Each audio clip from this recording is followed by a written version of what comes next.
भगवान शिव के शुक्र से उत्पन्न पुत्र ही इसका वध कर सकता है। यद्यपि भगवान शंकर की पत्नी सती ने हिमालय नंदिनी के रूप में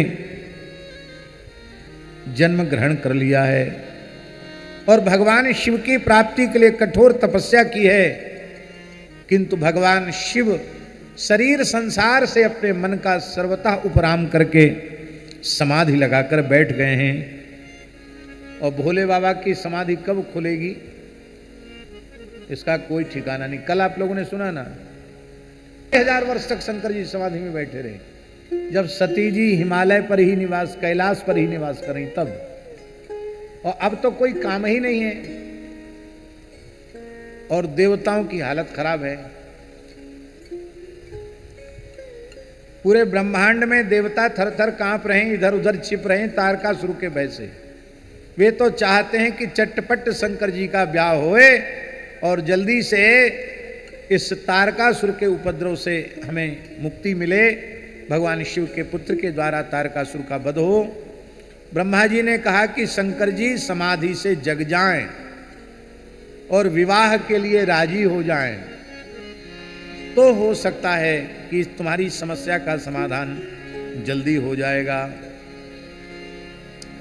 शंकर जी को समाधि से कैसे जगाया जाएगा? बोले शंकर जी की समाधि तब जागृत हो सकती है, शंकर जी समाधि से तब जग सकते हैं जब उनके मन में क्षोभ हो जाए, उनका चित्त क्षुब्ध हो जाए, क्योंकि समाहित चित्त में ही समाधि लगती है और चित्त असमाहित हो जाएगा तो समाधि खुल जाएगी। चित्त को असमाहित करने वाला तत्व कौन है? वो तत्व है कामदेव। कामदेव चित्त को शुद्ध कर देता है। शंकर जी समाधि से जागृत हुए और जैसे ही शंकर जी समाधि से जगेंगे, हम सब देवता हाथ पैर जोड़ करके उनको प्रार्थना करके बरियाई माने हठात हठ पूर्वक प्रेमाग्रह पूर्वक उनका विवाह करा देंगे और फिर समस्या का समाधान हो जाएगा। कामदेव ने कहा महाराज हमको भेज तो रहे हो,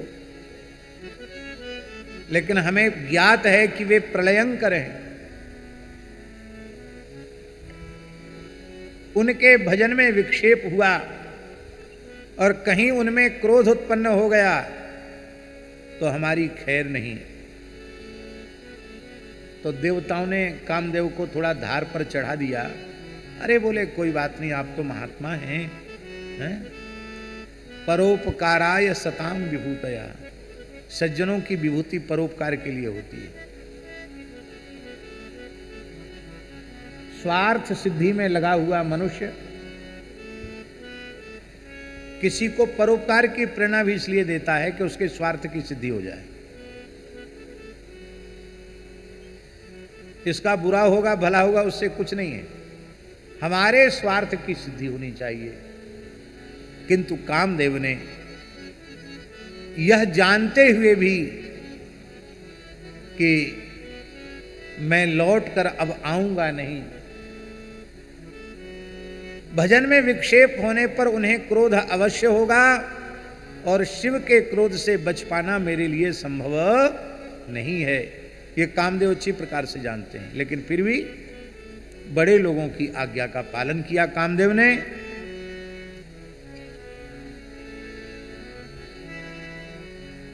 और तब आपन प्रभाव विस्तारा,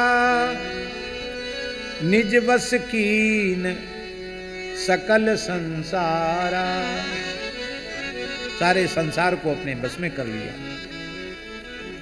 बड़ा साहित्यिक और बड़ा अद्भुत वर्णन गोस्वामी तुलसीदास जी ने किया है। उन सब चौपाइयों को गाने का अवसर नहीं है। अबला बिलो कहीं पुरुष में, जग पुरुष सब अबलामयम्, अबला बिलो कहीं पुरुष उसमें जग पुरुष सब अब राम दुई दंड भरी ब्रह्मांड भीतर काम कृत कौतुक अयम दुई दंड भरी ब्रह्मांड भीतर काम कृत कौतुक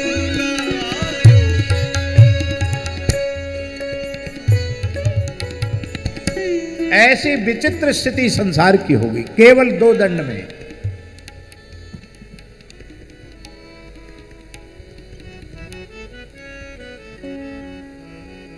जब जड़ों में काम का संचार हो गया तो चेतनों की बात तो गोस्वामी जी ने कहा, इनकी कथा न कहूं बखानी सदा काम के चेरे जाने। ये तो काम के चेरे हैं, इनकी बात मैं क्या कहूं। धरी न काहू धीर सबके मन मन सिज हरे। गोस्वामी जी की लेखनी बहुत सावधान है। धरी न काहू धीर सबके मन मन सिज हरे। सबका धैर्य छूट गया। सबके मन का मन सिज माने मन में उत्पन्न होने वाले काम ने सबके चित्त को क्षुब्ध कर दिया। तो सब में तो सब आ गए, बोले नहीं कुछ बच भी गए। कौन बचे? जे राखे रघुवीर ते उबरे ते ही काल महू। जे राखे रघुवीर, श्री राम जी ने जिनको रखा, अर्थात जिनमें अपने ज्ञान का बल, अपनी भक्ति का बल, अपने वैराग्य का बल, अपने साधन का बल नहीं है, जिनमें केवल भगवत शरणागति का बल है, केवल भगवान का बल है, वे बच गए। भगवान का बल ही सर्वोपरि बल है। जो अपने बल पे थे वो डूब गए। नाम का बल, रूप का बल, लीला का बल, धाम का बल, संत सदगुरु का बल।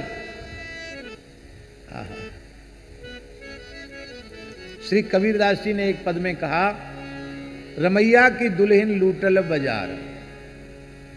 रमैया की दुल्हन माया, राम जी की दुल्हन माया ने सारा संसार का बाजार लूट गया। ब्रह्मा लूटे, शंकर लूटे, नारद मुनि के परी है पिछार। रमैया की दुल्हन लूटल बाजार, सबका नाम लिया इस पद में। श्रृंगी की मिंगी करडारी, पारासर के उदर बिदार। अरे बोले भाई सबका नाम लेते चले जा रहे हो, तुम बचोगे क्या? तुम तो कलयुग में पैदा हुए, वो भी जुलाहे के परिवार में तुम्हारा पालन पोषण हुआ। श्री कबीरदास जी कहते, कबीरा बच गया साहिब दया से। है? साहिब माने सदगुरु श्री रामानंदाचार्य भगवान की कृपा से कबीरा बच गया। तो गुरु जी ने क्या दिया? शब्द डोर गई उतरा पार। जो राम नाम रूपी शब्द का उपदेश किया, उसी शब्द की डोर को पकड़ करके मैं माया से पार उतर गया। नाम में इतनी सामर्थ्य है। लोग कहते महाराज बहुत भजन कर रहे हैं पर फिर भी काम विकार बहुत सता रहा है। सच्ची बात यह है कि भजन कर ही नहीं रहे।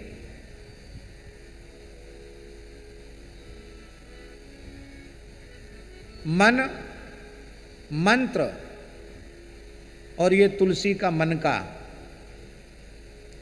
ये 3 माँ है। मन, मंत्र और मन का। इन तीनों मकारों को एक करके जपिए, फिर देखिए।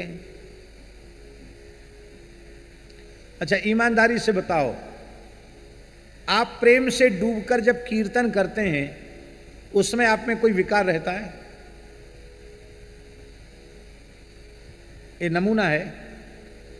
ऐसे ही प्रेम से नाम जप करने वाले और निरंतर नाम का रसास्वादन करने वाले, उनमें विकार होगा?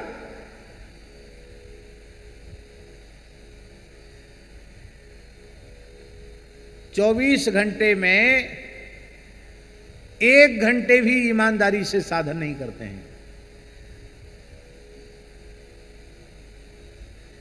ईमानदारी से साधन 1 घंटे का भी नहीं है, बातें लंबी चौड़ी करते हैं। वो लंबी चौड़ी बातें करने वालों में दूसरे नहीं, हम पहले नंबर पे हैं। इन महु प्रथम रेख जगमोरी, ऐसा नहीं आप सोचना कि हम दूसरों के लिए कह रहे हैं, स्वयं के लिए बोल रहे हैं।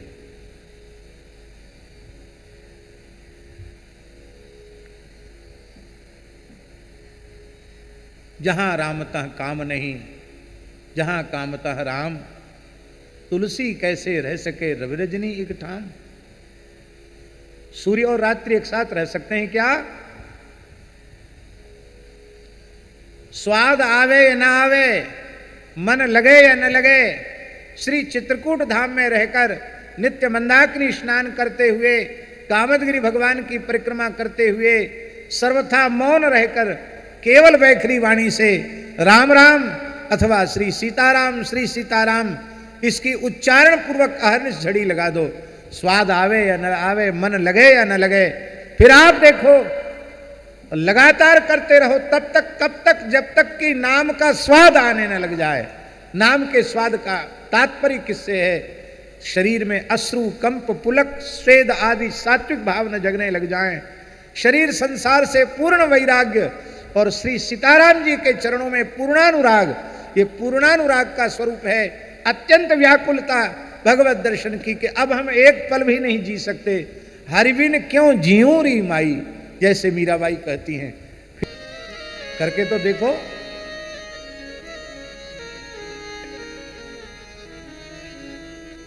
और आज भी करते हैं। अब हमारे साधन में ही ईमानदारी नहीं है। सेठ साहूकार तो आप किसी कंदरा गुफा में छिप जाओगे, वहां भी आपका पीछा नहीं छोड़ेंगे, वहां भी पहुंच जाएंगे। और उनसे देने लेने के चक्कर में फंसे और संग्रह में फंसे, और फिर मन में ये परमार्थ जग गया कि हम एक धर्मशाला बनाएंगे या कुआं खोदेंगे, बावरी खोदेंगे अथवा अमुक प्रकल्प करेंगे, तो फिर तो लक्ष्य से तो भटकना हो ही जाएगा। एक जगह दृष्टि रहे, शरीर संसार से पूर्ण वैराग्य रहे और केवल श्री नाम का आश्रय हो, बस इतने से ही काम बन जाएगा। तो जे राखे रघुवीर ते उबरे ते ही कालम। ये विकार परेशान ही इसलिए करते हैं क्योंकि हम ईमानदारी से भगवान का आश्रय नहीं लेते हैं। भगवान के नाम का, रूप का, लीला का आश्रय लें, संत सद्गुरु का आश्रय लें, फिर हिम्मत नहीं है जो विकार आपकी ओर देख सके।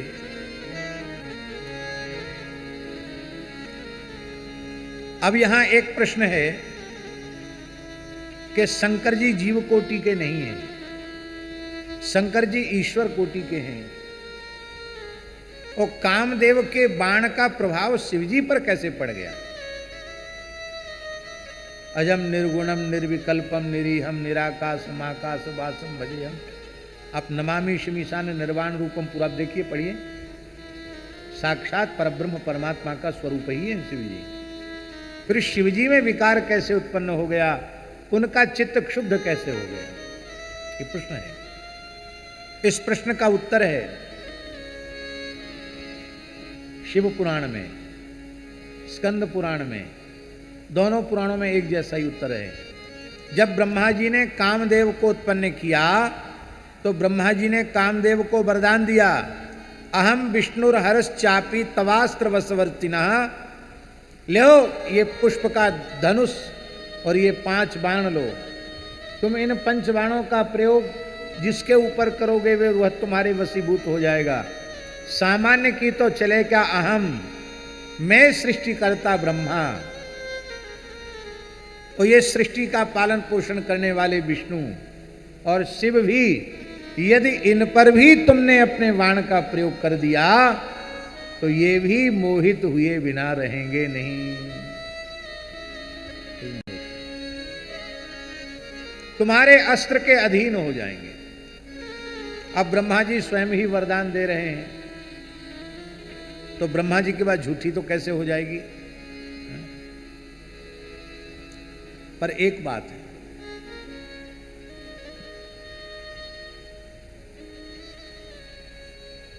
ब्रह्मा विष्णु और शिव इनका जो दायरा है, इनकी जो परिधि है, इनकी परिधि से हमारे राम जी अलग हैं,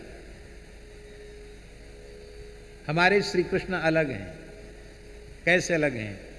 लिए राम जी कौन हैं? विधि ही विधिता, हरि ही हरिता, शिव ही शिवता जिन दई। जिन्होंने विधि को सृष्टि रचना की सामर्थ्य दी है, जिन्होंने विष्णु को पालन की सामर्थ्य दी है, जिन्होंने शिव जी को संहार की सामर्थ्य दी है, वे हैं भगवान श्री राम। वाल्मीकि जी के शब्दों में, मानस जी में, जग पे खन तुम देख निहारे, विधि हरि शंभु न चावन वारे, तेऊ न जान ही मरम तुम्हारा, और तुम ही को जान निहारा।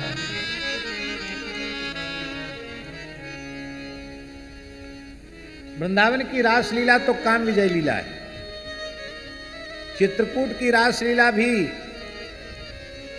विलक्षण है। कितने रास हुए महाराज चित्रकूट में भरतदास जी?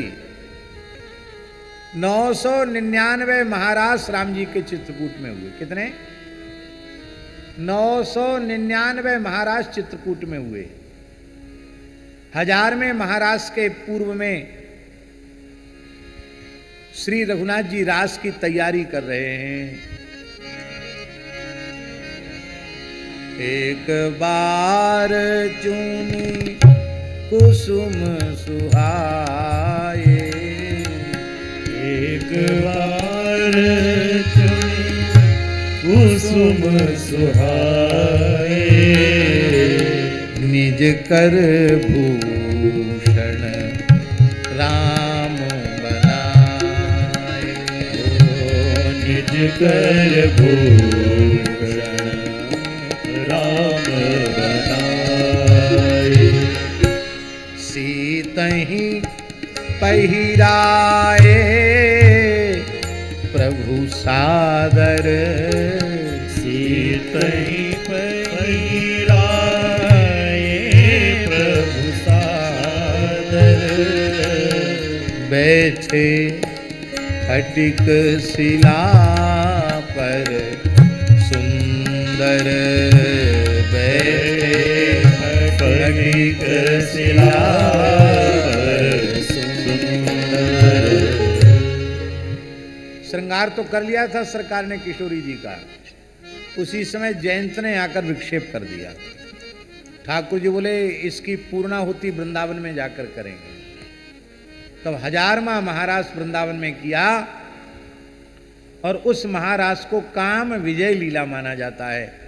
कामदेव को बड़ा अहंकार था कि त्रिभुवन में मेरे समान योद्धा कोई नहीं, बड़ों बड़ों को धूल चटा दी हमने, छोटे मोटे किस खेत की मूली हैं।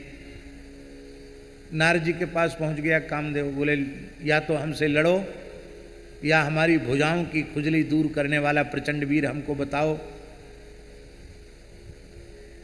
नारद जी बोले भैया एक ही बार में हाथ जोड़ लिया मैंने तुमसे, जप तप कछु न होए तेहि काला, हे विधि मिले कवन विधि बाला। ऐसी दुर्दशा तुमने हमारी कर दी, एक ही बार आज सब पूजी, इसलिए अब ज्यादा नहीं, पर लड़ने वाला तुमको बहुत बढ़िया से बता दूंगा। वृंदावन